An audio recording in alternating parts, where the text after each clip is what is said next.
إن الحمد لله نحمده ونستعينه ونستغفره ونعوذ بالله من شرور أنفسنا ومن سيئات أعمالنا من يهده الله فلا مضل له ومن يضلل فلا هادي له أشهد أن لا إله إلا الله وحده لا شريك له وأشهد أن محمدا عبده ورسوله يا أيها الذين آمنوا اتقوا الله حق تقاته ولا تموتن إلا وأنتم مسلمون يا أيها الناس اتقوا ربكم الذي خلقكم من نفس واحدة وخلق منها زوجها وبث منهما رجالا كثيرا ونساء واتقوا الله الذي تساءلون به والأرحام إن الله كان عليكم رقيبا يا أيها الذين آمنوا اتقوا الله وقولوا قولا سديدا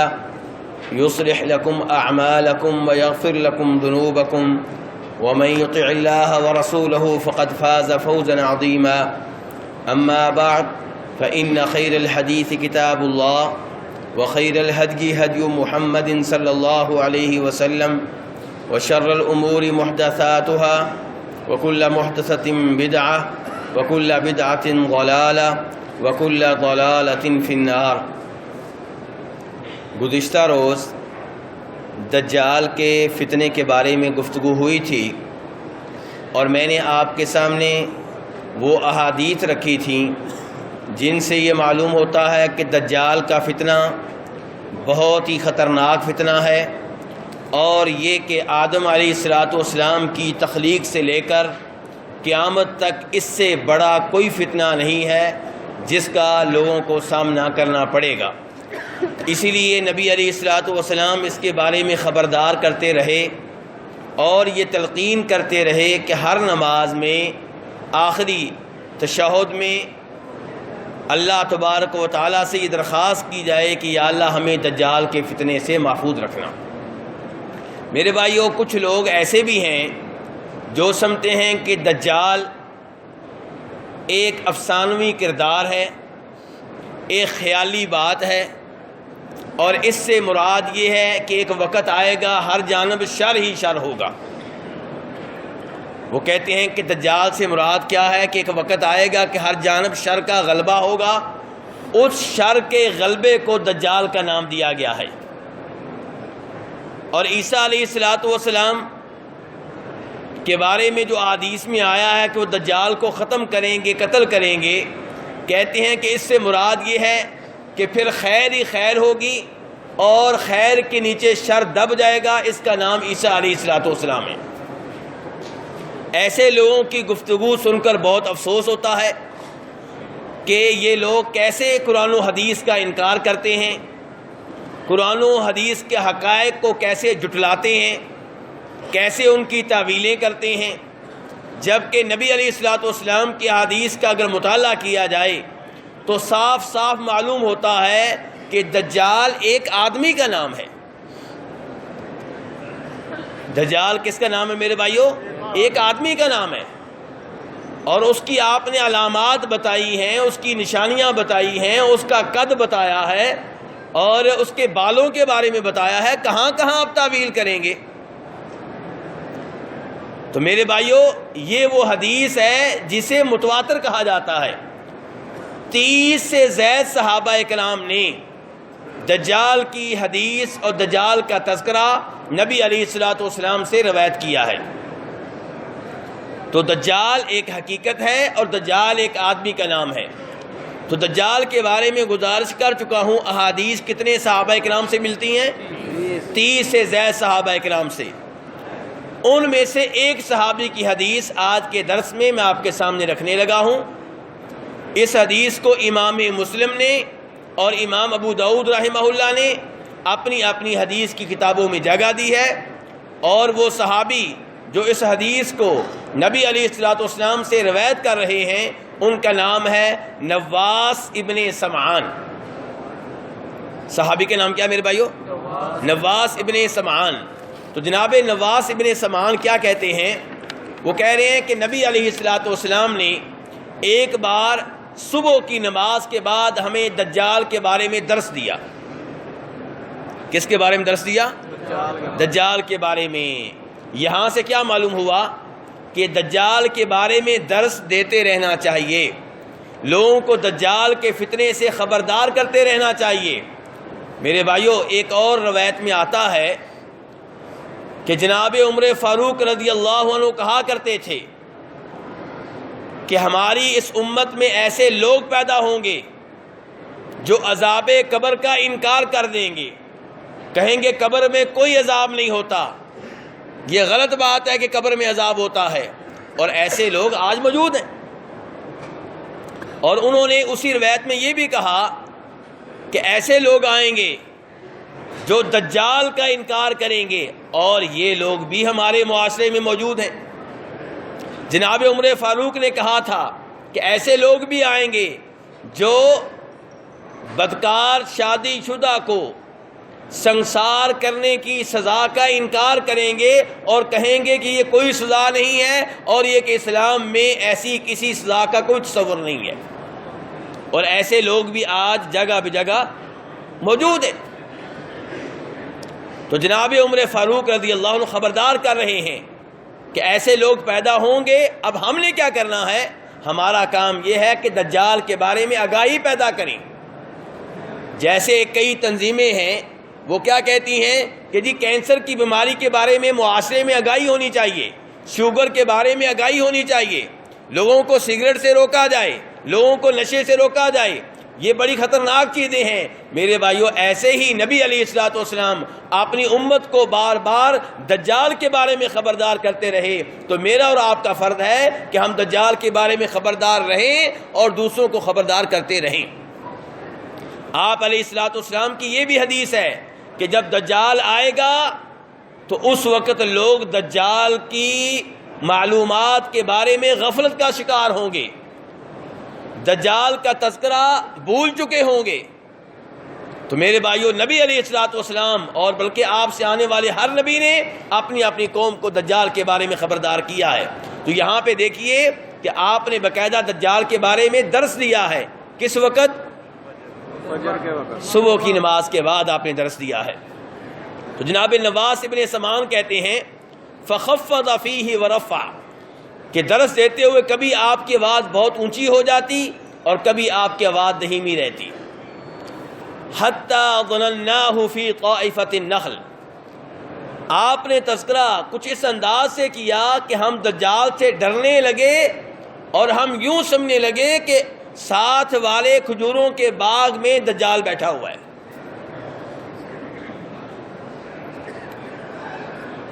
نبی علیہ الصلوۃ والسلام نے اس فتنے کے خطرناک ہونے کی وجہ سے بڑے ہی شاندار طریقے سے صحابہ کرام کے سامنے درس دیا، اور کہتے ہیں نواس ابن سمان کہ جب ہماری بعد میں آپ سے ملاقات ہوئی تو آپ نے دیکھا کہ ہم کیسے سہمے ہوئے ہیں، ڈرے ہوئے ہیں۔ آپ نے کہا ما شانکم، تمہیں کیا ہوا ہے؟ تو ہم نے کہا یا رسول اللہ ذکرت الدجال غداتن فخفضت فیہ ورفعت حتی ظنناہ فی طائفۃ النخل۔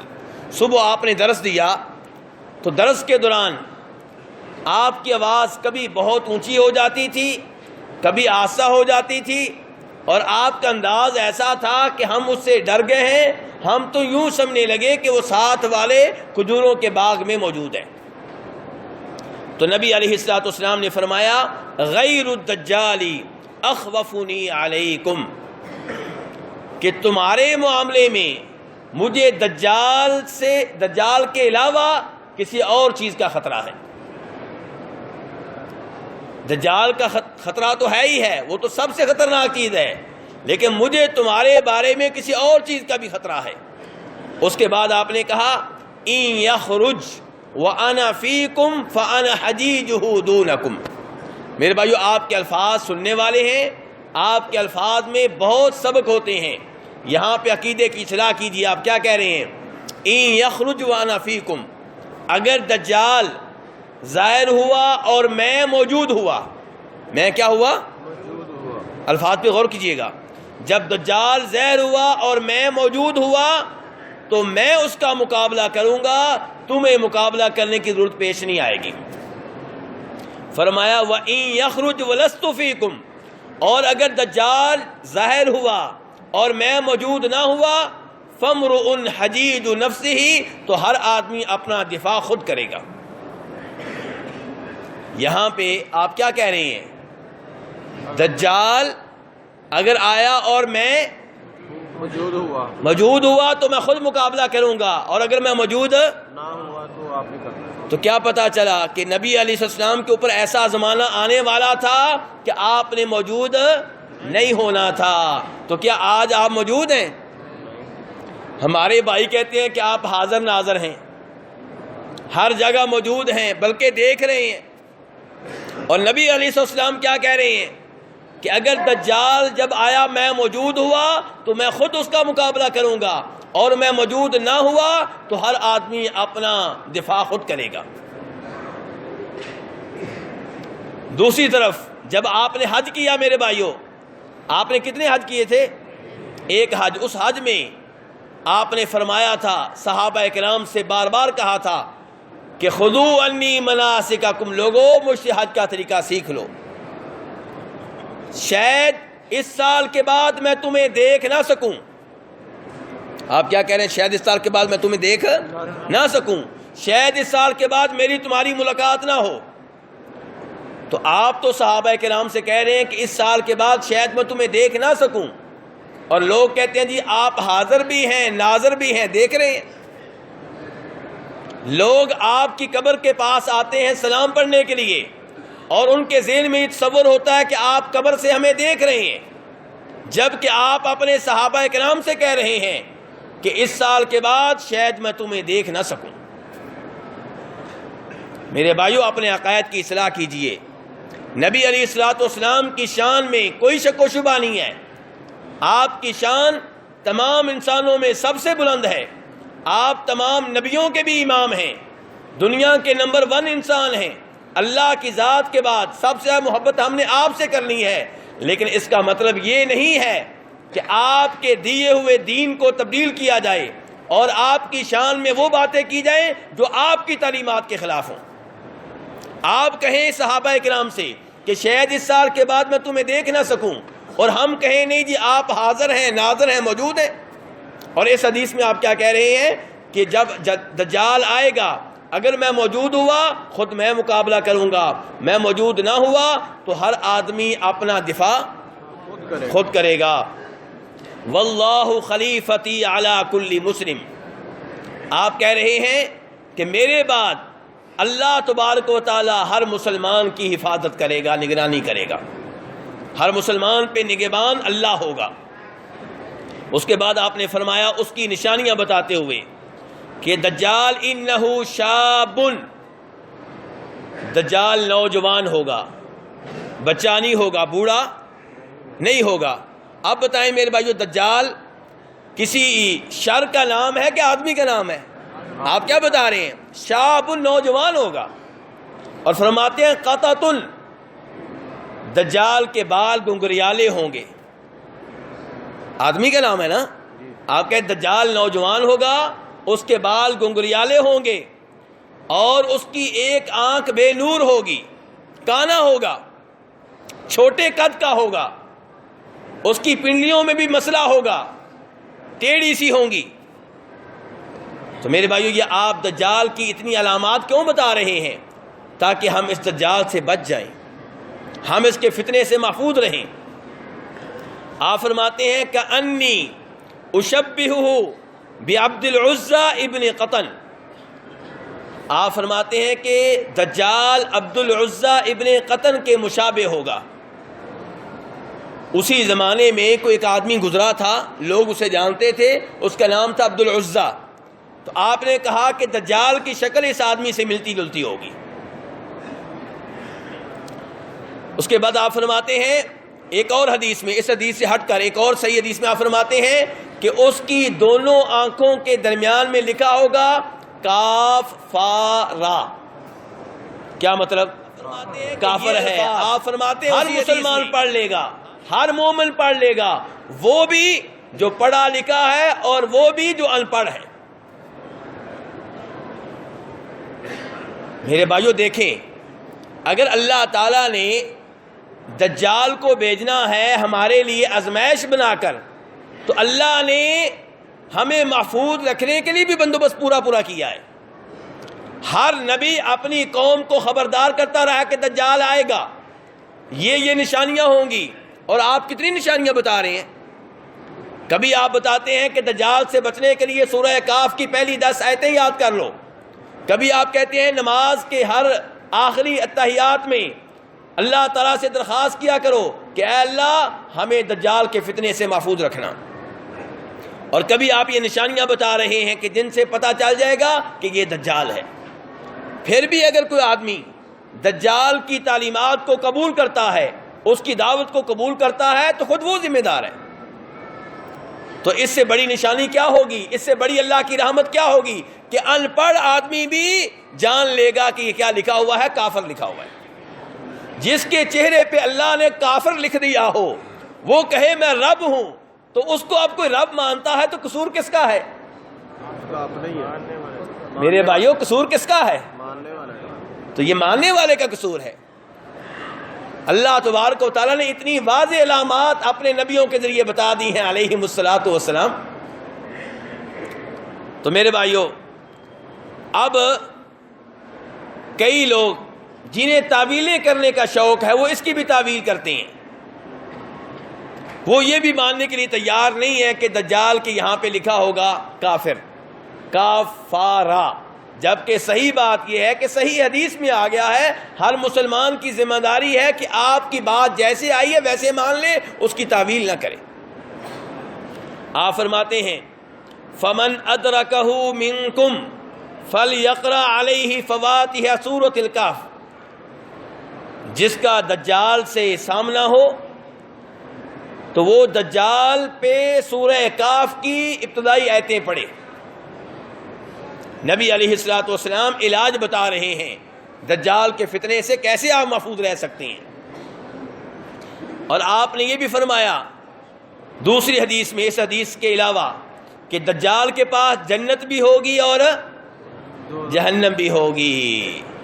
بہت بڑا فتنہ ہے، اس کے پاس جنت بھی ہوگی جہنم بھی ہوگی، اور اتنا بڑا فتنہ ہے کہ نبی علیہ الصلوۃ والسلام ایک اور روایت میں فرماتے ہیں کہ وہ ایک عرابی سے کہے گا کہ مجھے رب مان لو، عرابی اسے رب ماننے کے لیے تیار نہیں ہوگا، دجال پیشکش کرے گا کہ اگر میں تمہارے والدین کو زندہ کر دوں، میرے بھائیوں توجہ سے، میرے وہ بھائی میری باتیں دھیان سے سنیں جو کسی درگاہ اور دربار اور مزار کے پہ بیٹھے ہوئے کسی پیر کا چھوٹا سا شعبدہ دیکھ کر اور سن کر اسے سب کچھ ماننے کے لیے تیار ہو جاتی ہیں۔ میں تو سوچتا ہوں ایسے بھائیوں کا کیا بنے گا جب دجال آئے گا، اس کے بعد تو جنت ہوگی، اس کے بعد تو جہنم ہوگی۔ جو چھوٹا سا شعبدہ دیکھ کر، کسی پیر کا فراڈ دیکھ کر اسے پیر اور مرشد اور پتہ نہیں کیا کچھ مان لیتے ہیں، جب دجال آئے گا تب یہ کیا کریں گے؟ تو میرے بھائیو دجال کے پاس جنت ہوگی جہنم ہوگی، اور آپ نے بتایا ہے کہ جو اس کی جہنم ہوگی وہ در حقیقت کیا ہوگی؟ جنت ہوگی، اور جو جنت ہوگی در حقیقت کیا ہوگی؟ جہنم ہوگی۔ تو اس نوجوان سے یہ دجال کہے گا کہ اگر میں تمہارے والدین کو زندہ کر دوں اور وہ تجھے بتائیں کہ میں رب ہوں، پھر مان لو گے؟ وہ کہے گا ہاں مان لوں گا۔ چنانچہ دو شیطان، کون میرے بھائیو؟ حدیث کے الفاظ کیا ہے؟ دو شیطان اس کے والدین کی شکل میں آئیں گے اور کہیں گے کہ یہ رب ہے۔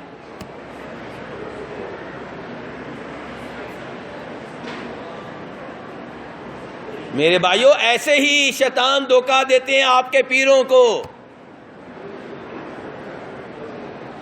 آپ کہتے ہیں ہمارے پیر صاحب نے یہ کہا، پیر صاحب نے وہ کہا، پیر صاحب نے یہ غیبی بات بتا دی۔